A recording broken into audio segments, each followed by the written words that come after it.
What's happening, fight folks? Fights Gone By podcast episode 106. Your boy Jack Slack checking in. And boy, do we have some news for you. This week, we'll jump straight into the news because there's only one real story. This week, Floyd Mayweather and Tenshin Nasukawa announced that they're going to be fighting at Rising 14. Yeah, out of left field, just bam, right in the face. A really peculiar move, and one that we will talk about in great detail right now. So I woke up yesterday morning, day before, and was just inundated by news about this stuff. Started with an Instagram post of the two of them, I think on top of the Modern Art Museum of Tokyo, or whatever it is, the MoMA. That photo does a really good job of hiding how much smaller Tenshin is than Floyd Mayweather. But yeah, Floyd Mayweather is going to allegedly fight Tenshin Nasukawa. Now, this is great if you're a Rising fan, which I am, and if you're someone who wants Japanese MMA to take off again, seems like a great idea.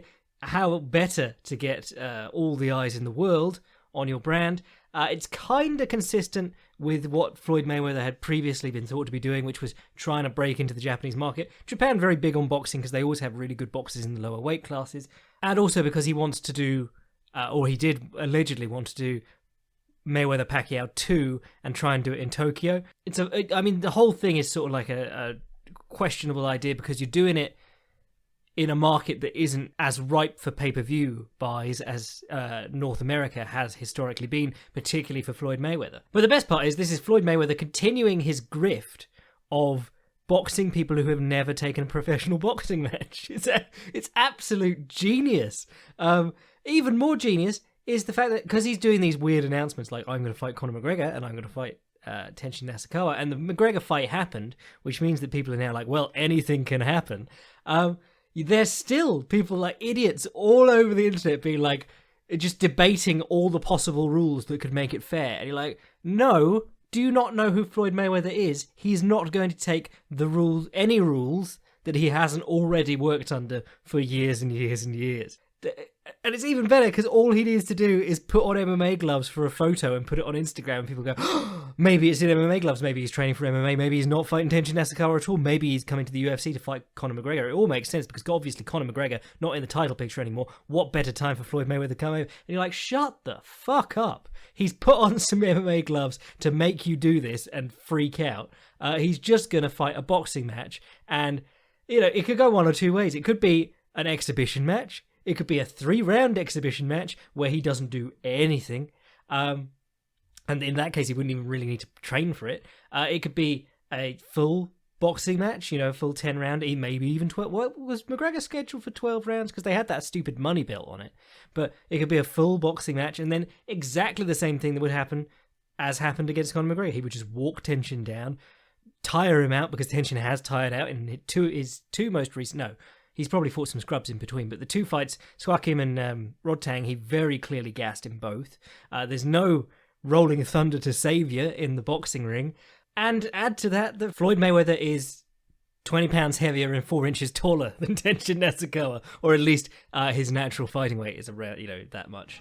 Obviously, slightly distorted by the fact that Floyd Mayweather didn't really cut weight for most of his career. He'd fight guys like Diego Corrales, who were huge compared to him, and they do the HBO weigh-in and then weigh-in tonight thing, and his would be the same, and someone like Corrales would be 10, 15, 20 pounds up. But yeah, what a silly thing to do. But then, it's not actually silly, it's genius. And the best part with this is to go, where the fuck is the money coming from? Floyd Mayweather, he wants another $100 million payday for this fight that, I don't know, maybe 50% of the people who watch the McGregor one will watch. Tenshin Nasukawa, for me and for other people in the hardcore MMA world and who enjoy kickboxing and things like that, that's awesome. But they also know that he'll lose this fight. The niche for people who will watch this is quite small, unless you get it on Japanese TV, which I think they're doing pay-per-view in Japan, and they're doing $25. They're saying that all the VIP seats and everything is already sold out. Obviously, if you're a Tokyo businessman, great place to get your face seen and go and sit, and especially as it's going to be cheaper than the McGregor ones. The McGregor ones were thousands of dollars a ticket. I think it was, 10,000 upwards for like the worst floor seats. But how are you going to raise $100 million if you are Rising and you don't make, I promise you, they don't make a whole heap of money compared to like the UFC. It could be a case of more of those barter transactions from ONE FC. Maybe ONE FC has just ushered in the era of not actually accounting for your money or expecting to make a profit, just inviting more and more fail sons of venture capitalists to pump money into your firm so that they can sit in the front row with Charlotte McKinney and look down her dress. That was a very specific fantasy there. Sorry. Sakakibara, who is as crooked as a spiral staircase, just a thoroughly corrupt man who is beloved by MMA fans nonetheless. His response to this, when he was asked about it by some Tokyo sports page, was apparently Floyd is going to be paid 10 billion yen, and 7 billion of that, which is about $60 million, I believe. I'm doing double conversion in my head here. That'll be to pounds and then to dollars again. About 60 million of that is going to come from money that he allegedly has left over from the Zuffa purchase. Remembering that he went to court with Zuffa and spent a load of money on that, and also that they only bought it for 65 million in the first place back in 2007, and also the company that Sakakibara heads has had failed ventures since then, like Yaranoka, and I think a lot of them were involved in Dream, or was that some other company? Was it Sengoku they were involved in? There are a couple of spin-offs like containing old Pride stuff, which I imagine he was somehow involved in. But either way, he's found an incredible way to sit on money while doing nothing in the public eye, and keep the same amount of money that he'll then throw at Floyd Mayweather. A lot of people seem to believe that this is just a publicity stunt and it will be pulled. Some people are using the fact that Tenshin's fighting in a kickboxing match in Rise a couple of weeks before, but that's, part of the course. Tenshin fights quite I won't say a lot, but he fights in sort of bursts. He'll book 2 fights almost on top of each other, particularly with Rising, which has always been sort of like a gimmicky thing, and then he goes and fights real opposition in No Kick, what they're called, not No Kick, No Life, Knockout, and Rise. Additionally, people have been like, what if he gets head kicked in this fight 2 weeks, however many weeks earlier, and then can't fight Floyd Mayweather? And you're just like, not going to happen. No commission in Japan. These guys let Tommy Morrison fight when other states had turned him down because he tested positive for HIV. Japan don't give a fuck. So $100 million or 10 billion yen or whatever it is, where's that coming from? Is it the Tojo clan? Has the Dragon of Dojima been sent to get, duck racing? They made all their money in duck racing. Because there's been a big, decline in, not organised crime. Organised crime's always going to be a thing, but the Yakuza have been less openly accepted in recent years in Japan. I'm not up on all the details. I know there was a really, messy coup in one of the big families recently, because they normally give out sweets in Christmas time at the, because these guys have professional headquarters. They're called, the so-and-so group. Everyone goes, yeah, that's Yakuza. And they give out sweets on their door at Christmas time, and then they had this awful, really bloodthirsty coup at the top ranks, and they just put a notice up on the door saying, we're not giving out sweets this year, go away. But there's no way. But then, was there any way that organised crime wasn't involved in a lot of previous Las Vegas boxing? A lot of people being like, oh my god, not letting the Yakuza back into the sport again, but really, I'm 50-50 on whether this even happens. I think Floyd Mayweather loves money, but Floyd Mayweather also loves attention. It seems like the biggest thing that upsets him about having left the limelight from boxing is that he's not getting the attention anymore. And he can't come back and fight like Canelo or Golovkin, because at this point they would smoke him. If you saw him against Conor McGregor, very easy to confuse those two. If you saw him against Conor McGregor, your main takeaway was, wow, Floyd Mayweather don't look like Floyd Mayweather much anymore. So he's got to do this thing where he's still billed as the best boxer in the world, but to people who don't know better. So go around to MMA fans, to kickboxing fans.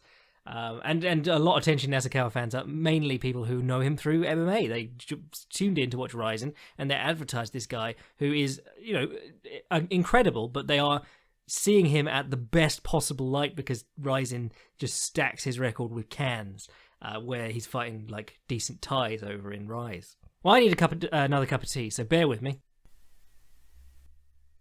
And I'm back with the second cup of tea. Where were we? We were talking about Mayweather, Tenshin. Tenshin is what is it, 3 inches shorter and 10 pounds lighter. I forget. It's going to get bigger each time I say it now, between now and the fight. But I'm going to be really looking out for how Mayweather tries to sell this fight. To be fair, if he's got his purse guaranteed, he might just not bother.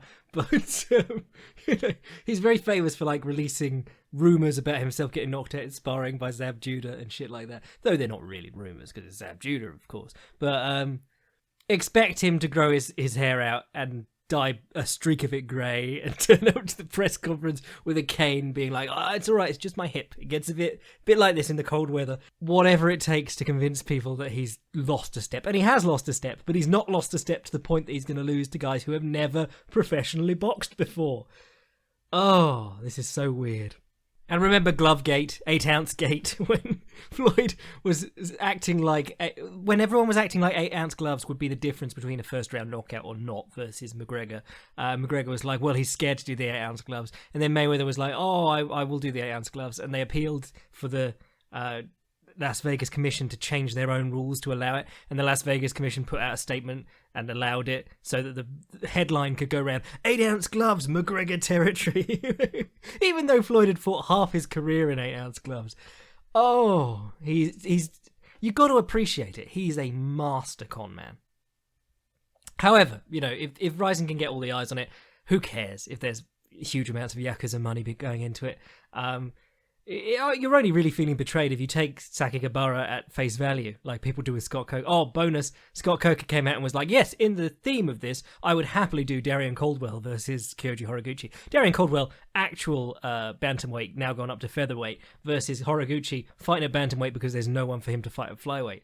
And I bet Scott Coker still wouldn't do it. In the same way that he was like, yeah, Askren versus Rory, that sounds very interesting. And then as soon as everyone else was on board, he was like, time's not right. I'm not too hot on that one. So yeah, stay tuned, because I expect the next few months are going to be quite interesting in terms of whether Floyd actually goes through with it or pulls out. I'm surprised he's just taken the $100 million payday, though, because I mean, I think he was getting a stake in Rising too, but if he wants a stake in the future of the company, you know, you could just fight and take like half, you know, have them issue share value equal to your $100 million purse. However, you know, if you're going to invest in anything, Japanese MMA is probably not the wisest decision. So get the money and the stake in the company. But he's got a son who's well into MMA, so he knows all this. You know, I think he does a good job of pretending to be the outsider. And doubtless he's got someone reading Forbes Asia to him, and he's seen all this bollocks about Chatri, the philanthropist billionaire, the sexiest man in Singapore. Anyway, let's move on. Let's do some fight talk about fights that have already happened, so we know that they can't fall through.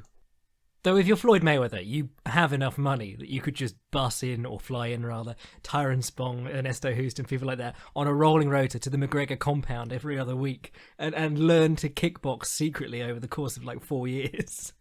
That'd be amazing if he just came out and kickboxed the shit out of Tenshin Nasukawa, because then essentially what you've got is a kickboxing match with a 20-pound weight advantage, which would be amazing. But he's not going to do that.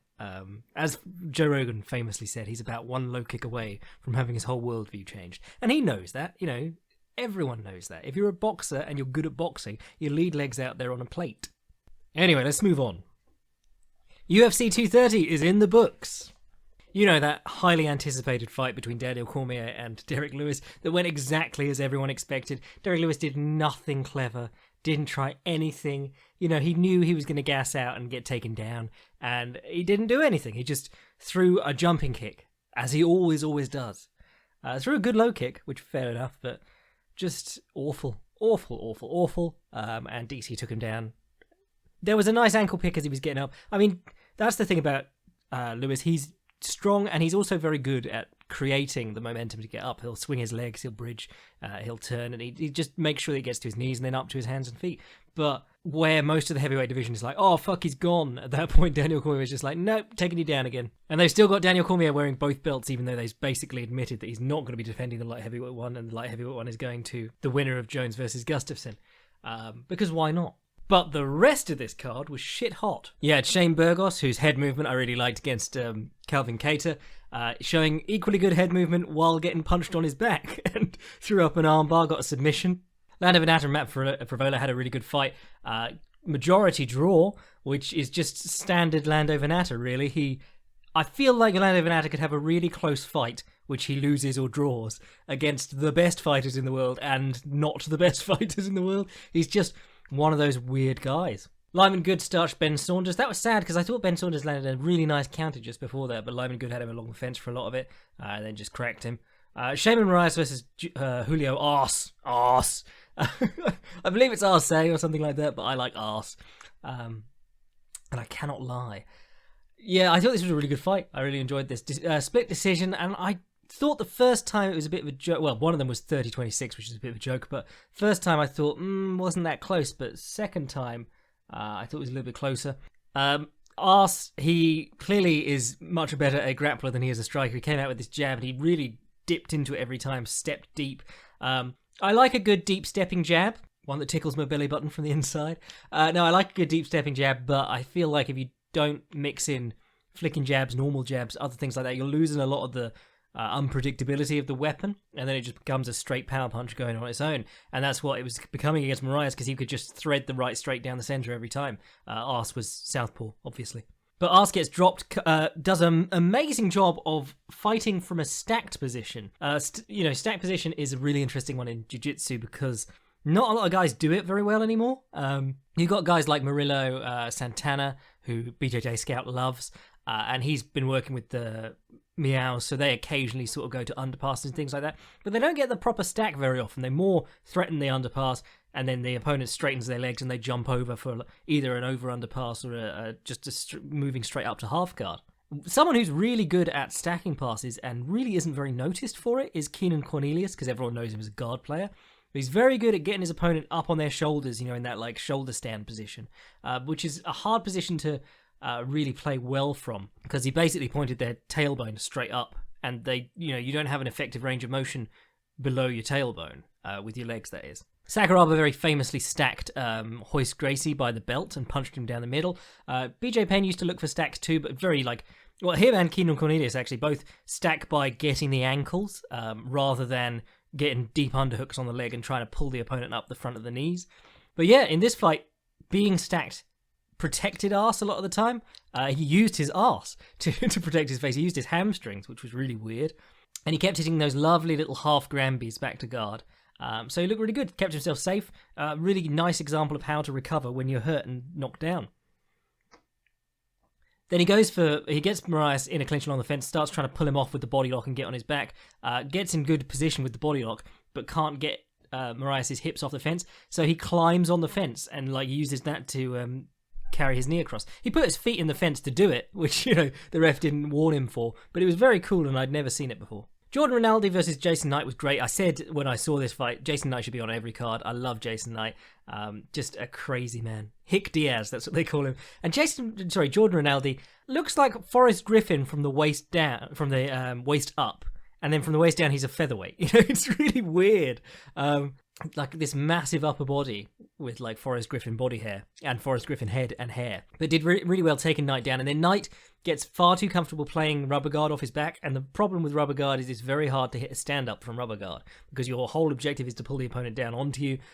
If they're on you and they're not opening up, you're stuck down. There's no getting up from there. But every time Rinaldi passed, he kept trying to do clever things like the jailbreak escape, and he was doing an assisted jailbreak escape. Some guys like BJ Penn can do that with their legs. You put your far hook in with your own thigh on the near side, but he was doing the one that Eddie Bravo used against Royce Gracie, which is where you reach under their body with your near hand, the hand that's nearest them, and pull your leg into position.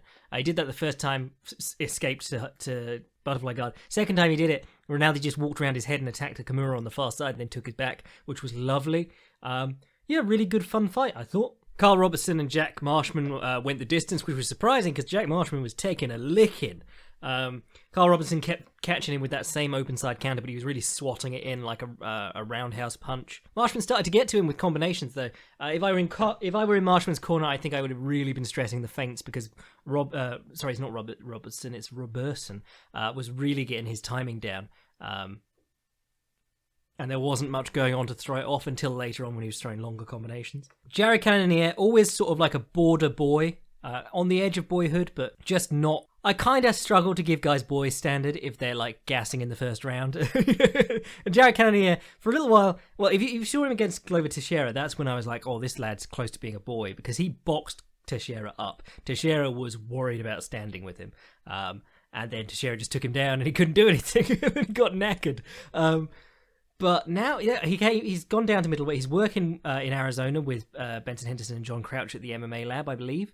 And he looks incredible. Yeah, stopped all of Branch's takedown attempts. You know, he's been fighting heavyweights before. So he's, you know, Dave Branch is a talented guy, but he's not going to feel stronger than most of those heavyweights. Cannonier shucked him off, threw up a fucking wheel kick when he was coming off the fence. New wrinkle. Which is something that you probably couldn't do if you were carrying more weight. And then stopped to take down at the start of the second round, and Branch hit him with a short right hand on the break, and Cannonier loaded up a haymaker and hit him on the break and sent him down, TKO'd him. Lovely stuff. Israel Adesanya versus Derek Brunson was good. Like, if you were going to sell people on Adesanya, this wasn't like your best Adesanya performance striking-wise, because you didn't get a lot of space to do it. But if you were one of those people who were like, hey, you just needs to meet a wrestler, this was a wrestler just doing wrestling. This wasn't like Chad Mendes, throwing overhands and then getting the occasional takedown and not doing anything with it. Brunson was after that takedown from the start to the finish. Obviously, when he starts fighting smarter opponents, Brunson is an enormously skilled guy, raw skill-wise, in terms of, like, he's a very strong wrestler and he hits really, really hard. He's not a very smart fighter. He could be a smart person. By smart fighter, I mean, like, he doesn't mix it together well, he doesn't plan, he doesn't set things up further down the road. Everything is all up front. He's an open book, he wears his heart on his sleeve, and he just goes after it. There's going to be guys who are less strong wrestlers and less explosive athletes, Blacksplosive, less, dangerous in physical ability, who are going to give Israel Adesanya more problems just by being smarter or fighting smarter. But yeah, confronted with non-stop wrestling from the start, stops all the takedowns, breaks free, hits a rebounding knee off the fence, just like he did against Rob Thomas back in Glory, minus the fence and plus ropes though, and hits him on the point of the chin, sends him down, and then he did some lovely stance switching in the middle of weaving and stuff like that. So if you watch the finishing sequence, two changes of stances, punches coming off each stance, and it really, like, Brunson isn't with it at all and just get cracked clean by both of them. And that's what is good about Adesanya. He changes stance a lot, but he does it in motion. Too many guys are like, I've got a really good game for my orthodox stance, and I've got some good stuff for my southpaw stance, and then they stand in front of their opponent and change stance, and their opponent sees it. If you're doing it in motion, like moving out to the side, like Max Holloway versus Cub Swanson and things like that, you can hide the change very well and then attack them before they've realised that they need to change. The dynamic of the entire thing is changed. And then Souza versus Weidman. Weidman, classic performance. Anytime they go to New York, it's going to be the Weidman show. Unfortunately, the Chris Weidman show at this stage is no longer an ass-kicking express through the middleweight division. It is more big light-up letters saying the Chris across the back of the stage. Him sitting at the front in a cocktail dress with mascara running down his cheeks, singing, "Everybody loves a winner." And yeah, it's a little bit sad. He's still so talented. He's just really, the later in the fight it gets, the more bad decisions he makes. So he's jabbing Rinaldi Souza up, landing good right hands through the middle. Jacare's got no answers for it, but does go to the body with a left hook really well, and that right front kick is vicious. And Weidman starts to slow from taking these, but he's also hanging around to trade with Jacare. And like, if you weren't doing that, you wouldn't be getting hit by so many of these body shots, and then you wouldn't feel tired, and then you wouldn't be stood there for more of these body shots and the right hand when later in the fight he just starts taking them. So yeah, sad, because he had all the stuff that Whittaker was doing against Weidman, against Souza rather. He just couldn't make it last. And Souza, good on him for getting to the body, and good on him for after that knockdown. Big Dan Mergliata, Tan Dan they call him. Big Dan just doesn't do anything. Weidman's flat on his back going, ow. He's clearly out of it. He's just looking up at the ceiling groaning, and Jacare's not doing anything. And then they make him punch Chris Weidman as he sort of lazily rolls over, going for a desperate low single, because he's still completely out of it. Fucking abysmal reffing. Great job by Jacare to not just jump in and murder the dude. Oh, and Shajara Eubanks missed weight and then beat Roxanne Modafferi, which is hilarious. The fight was, because it's women's catchweight, no, it's women's flyweight. But if you're one of those people who's like, ha, this woman thought she could, she talked so much shit about Valentina Shevchenko, blah, blah, blah, and then the fight was rubbish and she missed weight, try to remember that they're telling you they need this division. This division doesn't need to happen. The only reason it's there is to get a belt on Valentina. If you have to make a division as bad as this, you know, it says something about it. Anyway, that's the fights from the weekend. Let's do some questions. Hi Jack, it's the best bro from Idaho here. I'm sure you've seen the footage on Reddit of Michael Johnson and Kamaru Usman beating the high holy hell out of each other in a sparring session. My question is about the benefits and drawbacks of hard sparring. It seems some camps like Nova Unao and AKA both espouse the iron sharpens iron mentality when it comes to sparring, while other high-level fighters, such as El Kakui, don't spar at all and they are still competing at the top. Is the damage and wear and tear on the body that comes from hard sparring worth the benefits of having so much non-competition experience? Cheers, Blake. Yeah, this is the age-old question, but if you haven't seen Michael Johnson and Kamaru Usman sparring, I'd seen one clip, and then another clip came out the other day of this huge welterweight just beating the shit out of this now featherweight. But Michael Johnson is pretty much famous for getting opportunities to spar with great fighters and then turning it into a brawl, and that clip going up on Instagram. He's more famous for that than he is for winning fights in the UFC, to be honest. He did it with Nicky Holzken, who's considerably bigger than him. He did it with Robin van Roosmalen, who's a little bit smaller than him. Actually, no, they're both featherweights now. But yeah, he just goes hard in training. That's what he does. And I think, you know, we can point to people like Rafael dos Anjos thrived under... Well, no, actually, Rafael dos Anjos was also working with Evolve. But take, for instance, Beneil Dariush thrived under that hard sparring style at Cordero's gym. King's, sorry. One thing that I do like about the hard sparring is that it seems to produce a fighter who... Well, it allows a fighter... In fact, any sport that allows a lot of sparring. So in BJJ, you know, you turn up to a class, you get taught some techniques, and then you all spar. And everyone's game is completely different, you know, even if they're trying the techniques that they're taught in the class. And I think lots of sparring does that. It makes you more individual. You know, you go towards your own things. But, you know, only in some circumstances, like Anderson Silva and people like that, and Rafael dos Anjos. And if you look at Kelvin Gastelum, you know, Cordero doesn't teach a lot of very good boxers, but Gastelum's style has become all about the 1-2 and good feints. So I think there's, you know, you find what works for you and you do it. And sometimes that works out badly, like, you know, Vanderlei Silva basically just got on offense and swung hard. And Fabricio Verdum does that now too. And for a long time, people were like, oh my God, that's incredible, because heavyweights would freeze up because he'd just throw 1-2s back at them every time they came in. Spazzy 1-2s, not nice Kelvin Gastelum 1-2s. And then people realised, oh wait, he really does just run after people. So I think it can go both ways with the hard sparring. With the not sparring, obviously missing out on all that experience. Someone like Floyd Mayweather or any of those really defensively sound guys do lots of sparring. Not always the hardest, but they are always sparring and trying to make themselves harder to hit. You know, it's that trade-off between if you spar lots or you hard spar lots.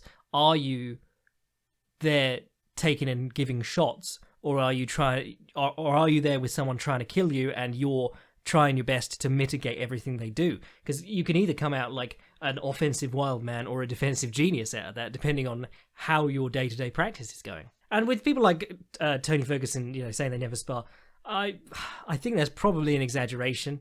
But equally, there have been lots of great fighters who are very reluctant to spar until like the week of the fight. Nigel Benn, very famously, didn't spar at all until like a couple of weeks out from the fight. Didn't do any if there wasn't a fight booked. You know, he just stayed in shape, hit the mitts, hit the bags, did tons of conditioning. I think we all know the trade-offs. You either take a ton of brain damage as part of your job, or your job is to get in shape to do the fight. That's the two ways to look at it. You either fight for a living, or your job is to get ready for the fight, you know, day to day. I don't think there is a right answer. I'm pretty convinced that there isn't, actually, but I think there are a lot of fighters who could benefit from going to the other style of training for a little while. Cheers, Blake. Professor Slack, love the work. 2 questions for you, if you'd indulge me. What do you think of Rodney King's crazy monkey system defense for MMA? Have you ever tried Jeff Thompson's Animal Day in the gym? Probably showing my age with this one. Thanks and best wishes, Richard. Cheers, Richard. Yes, Rodney King, crazy monkey. This is going back to Rampage days. Rodney King is not that Rodney King, not the Rodney King who was viciously beaten by the LAPD. If he'd known the crazy monkey, things could have turned out a little bit differently. But Rodney King is a South African boxing coach, and he has a very interesting system of like high elbows defense. Some guys call it I've heard it called various things, but basically it's a very high guard where you lift your elbow on each side and turn from side to side. I'm really oversimplifying it. I mean, look up some of his stuff. He's got some stuff up on YouTube for free, I think. But yeah, I've watched most of his content at various points. I've either been lent it by friends or bought it, and it's really good. Like, I think there are certain sort of limitations because it is I think it's a great system for building fundamentals. I think it sort of handcuffs you in other ways because you are committing raising your elbows up to defend yourself and stuff like that. But that's the case with anything. Any style of fighting has trade-offs where you're able to do something easier and it's trickier for you to do other things. If you stand very square, you're not going to be able to spin for kicks and so on. But I think if you're struggling with defense, and one thing I like about the Crazy Monkey stuff is that it's sort of like a boxing style cover-up, but it works in an MMA context with very small gloves. And also you can extrapolate from that. Crazy Monkey is the sort of thing that I would feel quite safe or relatively safer behind in a street confrontation or a club confrontation. All my examples go to the club. I'm not a terrible person at the club. I just have a very provocative dance style. In terms of Jeff Thompson's Animal Day, I can't actually remember what any of that stuff's about. I have almost all of Jeff Thompson's stuff from years and years of being in martial arts. The fence was a very pioneering idea, which we have talked about before, I'm sure. If you've not read The Fence, get it. It's by Jeff Thompson. It's probably pretty cheap now. You can get it anywhere. If not, I'm sure you'll be able to locate it somehow, library or online. But the fence is the idea that it's basically bouncing technique, which isn't often taught very well, or a lot of being a bouncer is being intimidating. Like before you even start the fight, if you are 6'6" already, you are great for a bouncer because no one's going to fuck with you. If you're 5'9" and awesome at Brazilian Jiu-Jitsu and grappling and striking and everything, still not great because people will fuck with you. Bouncing is more appearance than anything. But if you are a bouncer, you have to be able to deal with certain things that you wouldn't in the boxing gym or the MMA gym or while grappling. And so all the fence stuff is about having open hands, being non-threatening, but also being in position to just crack them as hard as you can. Really good stuff. But Animal Day was the sort of like readiness drills, wasn't it? It's like stuff you can do to prepare for sudden violence. There's a few guys who've done stuff like that. I think Kelly McCann did one. Lee, whatever his name is it McDonald? There's a few self-defense guys out there who I actually do respect quite a lot. If you have like a big YouTube channel and you turn up in camo gear for everything, you're probably a bit of a dickhead. He's just sort of getting in on this urban combatives stuff. And you make a video every other week this is why MMA will get you killed in the street. But Jeff Thompson, people like that, they predate MMA getting big, but also they were just guys who were bouncers and martial artists and cross-trained and had to deal with people doing the same sort of 3 or 4 things over and over again while also avoiding getting stabbed. So, that sort of stuff is very interesting and useful, I feel. But I have never tried Animal Day. And I seem to remember reading it and being like, oh, that sounds horrible. But I think I will now. If you are someone who is firstly old as fuck, or has been in the martial arts community for a long time, and has done this stuff that was around in like the 90s, hit me up. Let me know what you thought of it. Cheers, Rich. Right, let's have a quick rundown of what's going on this weekend. Actually, one event is happening. One championship. I keep calling them one FC. One championship. Heart of a Lion. Which they fucking names on these means that you'll never be able to go back and find when something happened. But this card is pretty good. I tweeted it saying this is good. I might watch this. Actually, someone else has just tweeted me saying watch out for Rajadnabnan, one of those stadiums, lightweight champion Yodlek Pet, who I actually had watched a few highlights of before. He has a fucking, like a dagger of a left straight to the body that he just throws in constantly on these much taller opponents. He reminds me a lot of KSI Galaxy, who did a ton of that and was also built like a brick shithouse. But on this card, you've got Fengley, blah, blah, blah. Gary Tonin is back for, I believe, his third MMA fight. First two were great, showed interesting stuff, showed he can strike a bit, he's got hands. I mean, he's a little bit defensively porous, but he's clearly been working hard, and he isn't scared, despite being shorter than most of his opponents. Also did some rolling leg entries in his last fight, which is what everyone knows him for. But yeah, he did it while the opponent was wall walking up along the fence. The opponent had the underhook, which is, of course, the most important part if you've ever listened to a UFC broadcast. But he had the overhook and he rolled for the leg and he got into perfect double trouble position for the inside heel hook. But the guy eventually got out. But he did it. I think he did it twice in that fight. Very good fight. Muang Thai's there to fight Panikos Yousev, whose flag I have never seen before. It's quite small on this screen. Maybe I have. Is that the Seychelles flag? I went to the boxing at the London Olympics and there was one lad from the Seychelles. I think he was their only athlete there. And he was fighting a lad from India. And the huge Indian community in London anyway. But like, there was just this stand of fans going, India! And then in between, this one guy in front of me would stand up with his flag and go, Seychelles! It was amazing. So I became a Seychelles fan that night, even though their boxer actually got murked pretty badly. Tiffany Tia versus Micheline Nicolini. I didn't even know Micheline Nicolini was still doing MMA. I thought she was just pure jiu-jitsu again. Micheline Nicolini, absolute babe, incredible grappler. Really known for her spider guard stuff, but also has won a load of ADCC stuff, no-gi world championships, things like that, which is interesting because if you watch her in no-gi, it feels a lot like she's doing her B game, and she's still the best, or one of the best in the world, which is fairly impressive. Georgia Petrosian is fighting Songro Petchedy Academy. Muhammad Ayman versus Shimakini. Yeah, I don't know these people. George Mann versus Smoking Joe Natawat. There's a white dude and a Thai dude here. I'm thinking Natawat is the Thai, but Smoking Joe seems like a weird name for a Thai. Anyway, whatever that is, that's in their Super Series, Muay Thai. They got Muay Thai, kickboxing, and Sander. The first fight is Sander. 4 rule sets on one night. Absolute madness. Andrew Miller versus Yodlek Tidet99. Great name for a gym. Great name for a person. Christian Lee's in the co-main event, having been disqualified for suplexing a dude while also celebrated for suplexing another dude like 6 months earlier. And then Bibiano Fernandez is fighting Kevin Bellington for apparently the bantamweight unification fight. I don't know what happened there, but Bibiano's been around forever as their bantamweight champion. So yeah, good luck to Kevin Bellington because Bibiano's very, very good and basically just phoning it in ONE FC. But yeah, I think that card's actually worth a watch or at least a download. Were you that way inclined? Then the UFC card for this week opens with Julian Erosa versus Devontae Smith. That's the number 1 lightweight in Ohio versus the number 1 lightweight in the US West, according to Tapology. Good stuff. Mark De La Rosa, Joby Sanchez, Eric Shelton, Joseph Morales, John Gunther, Davy Ramos. Everyone loves Davy Ramos. How is he only 8-2? I swear I've seen him tons.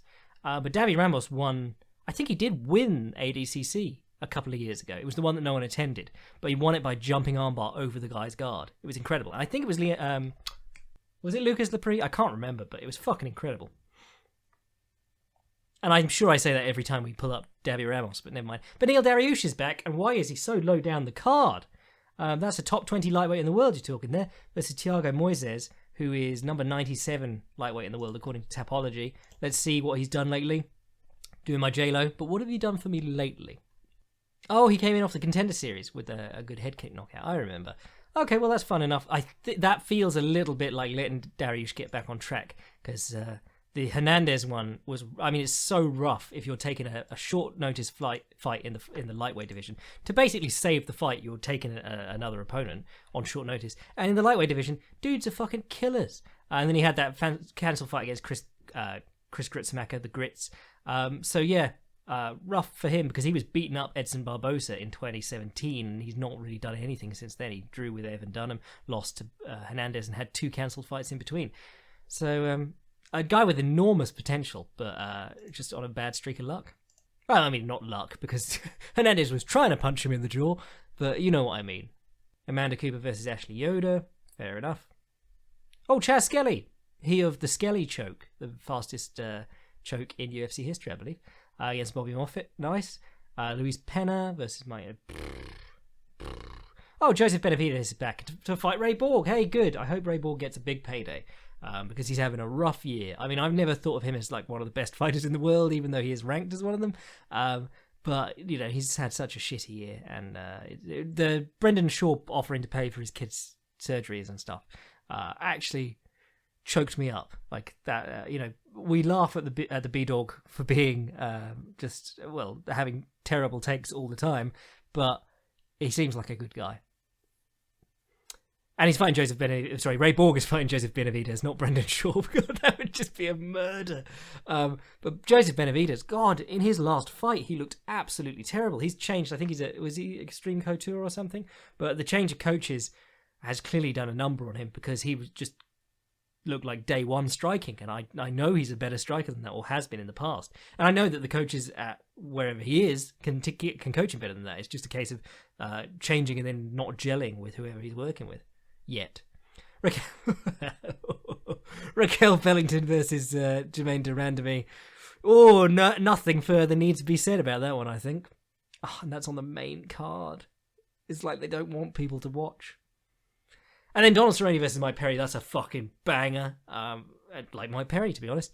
Mike Perry's going to try and take his head off. Donald Cerrone should get to that fucking body early, because he's, you know, Perry knows, everyone knows now, that you just need to get in on Donald Cerrone and crowd him. So long front kicks to the body, long knees to the body. If you can settle Perry down, start kicking his legs, because his stance isn't always great for taking him. Mike Perry, just get in and hit him. And if you can use that step up round kick and low kick that I was raving about against Jake Ellenberger, that'd be lovely too. Depends which Mike Perry turns up, technical Mike Perry or messy Mike Perry. And in the main event, you got Yair Rodriguez versus Chan Sung Jung. Frankie Edgar dropped out of this one. I think this is actually more of an interesting fight. People took that as like a slap in the face for Frankie Edgar, but no, I just like this matchup more because you've got two upcoming prospects, whereas I feel like Frankie Edgar's good enough that, we know he'd smash Yair Rodriguez, but if we put it in with Chan Sung Jung, who is like the comeback story and everyone feels good about him, he'd probably just lay on Chan Sung Jung or beat him up, you know, either of which is not great. Edgar's in that position where he's like the gatekeeper no one wants. He's so good, but he just can't, you know, we don't see him beat. Well, I'd love to see him fight Holloway, but he's just lost to Ortega, so he's sort of been put in that backseat position. We know Aldo has his number, so he's sort of like perpetual top 5, but going to have to sit there for a while. Anyway, I think that's a good night of fights. We'll write something about it in a couple of days' time or tomorrow or something like that. If you want to get in on their history episodes, new Opium War one out as well, and we got the Cassius Clay, Sonny Liston episode coming soon. And also, I'm going to start dropping some stuff from the updated Advanced Striking, because we're probably not going to call it Advanced Striking. We're sort of merging them all together, and I want to make something new. But I'm going to be dropping stuff from updated studies on the Fight Primer for the Patreon boys, just to sort of like give you something to say thanks in between these history episodes, because I am a bit too thorough researching them, if I'm honest. I could probably, you know, do what I did at uni and just sort of blag it a bit more. Do the modern equivalent, which is to read on Wikipedia and then steal the references from Wikipedia and use those references as the references in your paper. Not that I've ever done that, obviously. So yeah, if you want to get in on that, / you know, my guide on essay stealing, join up to the Patreon. If you want to buy a Blacksplosive t-shirt, they're on fightprimer.com, along with all the work that I ever do. I am uploading to fightprimer.com. I did a couple of pieces for Unibet last week, as well as a couple for Fightland. I just done my recap of UFC 230 with all the clips and stuff that I'm talking about, making more sense because you can actually see them. And if you want to send an email to podcast, fightsgonbypodcast@gmail.com. I'm your boy Jack Slack, and I will catch you next week. Cheers.